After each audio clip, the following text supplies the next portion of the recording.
নমস্কার বন্ধুরা, welcome to my another blog. আমি সঞ্চিতা, আমার ব্লগ সঞ্চিতাস ব্লগে আপনাদের অনেক অনেক অনেক স্বাগত। তো আমি আজকে যাচ্ছি বাপের বাড়ি। তো যাওয়ার পথে একটা কফি হাউস বলে মিষ্টির দোকান পড়ে, যেখানে অসাধারণ সব মিষ্টির সম্ভার সাজানো থাকে। তার মধ্যেখানে 2-3টে চুজ করা শো টাফ। তো আমি মিষ্টি নিয়ে চললাম। আর আমার শ্বশুরবাড়ি থেকে বাপের বাড়ি যাওয়ার পথে একটা জয়পুর জঙ্গল পড়ে, মানে জঙ্গলটা সত্যিই অসাধারণ। আমরা এই এলাকায় বড় হয়েছি বলে আমাদের কাছে সেরকম কিছু মনে হয় না, বাট এখন যখন আমরা আসি এখানে তখন জঙ্গলটা আমাদের কাছে সত্যিই খুব সুন্দর লাগে। কারণ আমরা নয়ডায় থাকি, তো ওখানে তো গাছপালা খুব একটা বেশি দেখা যায় না, মানে এইরকম জঙ্গল তো দেখা যায় না। তাই মানে আমাদের কাছে এটা একটা কি বলবো, শুদ্ধ নিঃশ্বাসের একটা জায়গা, মানে মন খুলে একটা নিঃশ্বাস নিই। আর তার মাঝখানে মাঝখানে 2-3টে রিসোর্টও পড়ে। আর যাওয়ার পথে আমি 4টে চপ কিনেছিলাম, আলুর চপ। বাঙালিরা আলুর চপ খেতে খুবই ভালোবাসে। আর অরণ্য ওখানে নর্মালি চপ পায় না, তাই ও তো একদম আমার হাত থেকে ছিনিয়ে খাচ্ছিল। তাই দেখতে দেখতে প্রায় আমার ঘরের কাছাকাছি চলে গিয়েছিলাম। তো একটা না বাপের বাড়ি যাওয়ার সময় একটা সবার মেয়ের মনে একটা আলাদা রকম উৎসাহ থাকে। সেটা সবাই মানে আমার ফিলিংসটা বুঝতে পারবে যে কীরকম একটা মনে উৎসাহ থাকে। তো আমি ওখানে থাকি, তাও আমি যখন এখানে আসি মনে হয় আমি বাপের বাড়িতে যাই। অ্যাকচুয়ালি চেনা গন্ধ, চেনা পরিবেশ, চেনা মানুষজন ঘেরা একটা জায়গাতে সব মেয়েই থাকতে বেশি স্বচ্ছন্দ বোধ করে। আর মানে সেই চেনা লোকগুলোকে নতুন করে দেখতে মানে একটা আলাদা রকম ফিলিংস হয়, সেটা আশা করি সবাই বুঝবে। আর যখন খুব ডিস্টেন্স না হলেও, খুব বেশি দিন না হলেও, মানে যখন 1 মাস পরেও যখন আমি বাপের বাড়ি আসি, 15 দিন পরেও আসি, তখন যখন চেনা রাস্তাতে আমার গাড়িটা যায় তখন একটা আলাদা রকম ফিলিং হয়। দেখতে দেখতে আমি আমার বাড়ির কাছে একদম চলে এসেছি। আমার মা ওয়েট করছে। কেমন আছো বৌদি? হ্যাঁ, মন রে, ও মনে লজ্জা পাচ্ছে।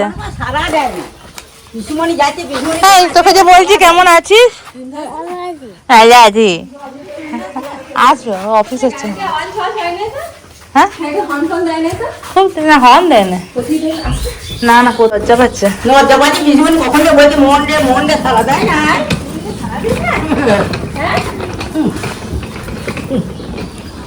কখন থেকে পিছনে আমি বলছি। আমি এখন অরণ্যের পেছন পেছন যাচ্ছি।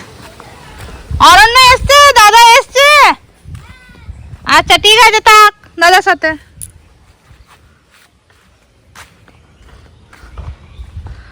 দাদা চলে গেছে ঘুরতে।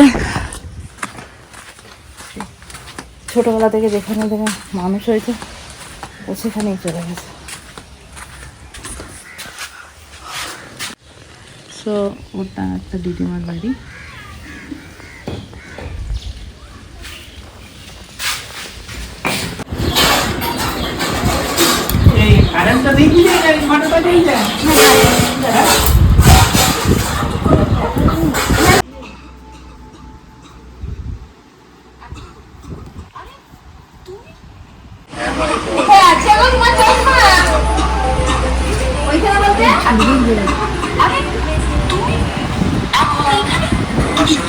মন, আজকে কি হয়েছে? কি হয়েছে আজকে লাঞ্চে? এই কি খাবারে কি হয়েছে? মাংস খাবি? তারা মাছিগুলো, দাঁড়া দাঁড়া, তাড়াচ্ছে মাছিগুলো। অরণ্য কি হয়েছে? এই যে চিকেন বলো। হ্যাঁ, চিকেন।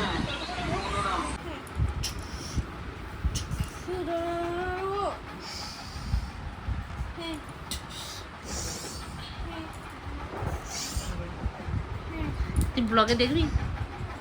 হ্যাঁ, তুই ব্লগ দেখছিস আমার? হ্যাঁ, ভালো লাগে। হ্যাঁ, ব্লগে কি কি দেখিস? কি কি কি কি দেখিস? দাদা কি করছে দেখিস? ভাইয়ের মাথায় হাত বুলিয়ে দে তো। না, হাত বুলিয়ে দাও, হাত বুলিয়ে দাও।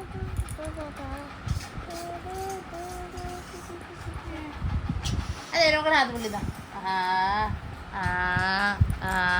ভাইটা, এই ভাইটা এ ভাইটা আরে ভাইটার ভাইটার ভাইটা ভাইটার ভাইটার গায়ে হাত ভাইটার গায়ে হাত বোলা ভাইটা ভাইটা ভাইটা তুমি বলো ভাইটা কি হচ্ছে আমার কোলে চাপ কোলে চাপ দাদার কোলে চাপ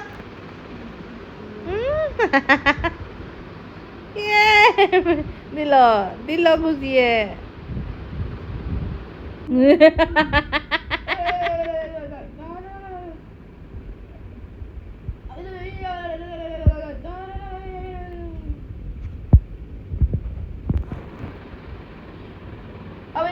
এ ওরা ভাইকে একটু আদর করো তো এই ভাইকে আদর করো একটুখানি এই ভাইকে আদর কর ভাইকে আদর কর ভয় খেয়ে যাবে তোর আদর দিয়ে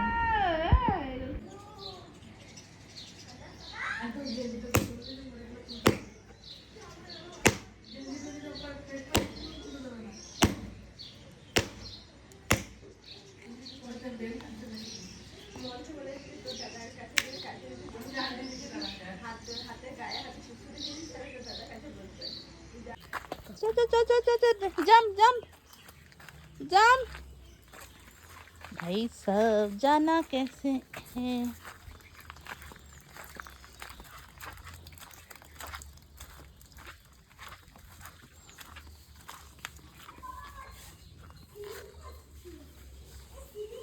थोड़ी थोड़ी देर में बारिश हो रही है थोड़ी थोड़ी देर में बस हंसी चल रहा है मौसम मौसम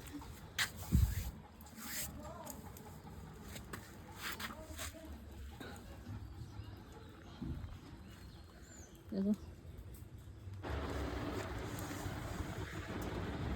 কি করছো তুই ওখানটায় কি রে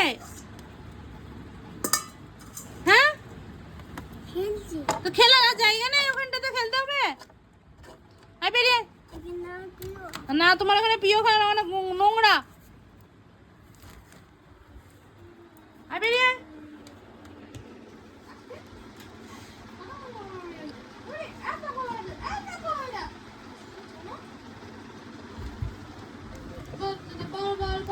তা ভাই কোথায় লুকিয়েছিল ভাই কোথায় বসেছিল এটা কে ভাইটা ভাইটাকে আদর করো ভাইটাকে কিসি দিদা ভাই কিসি দিদা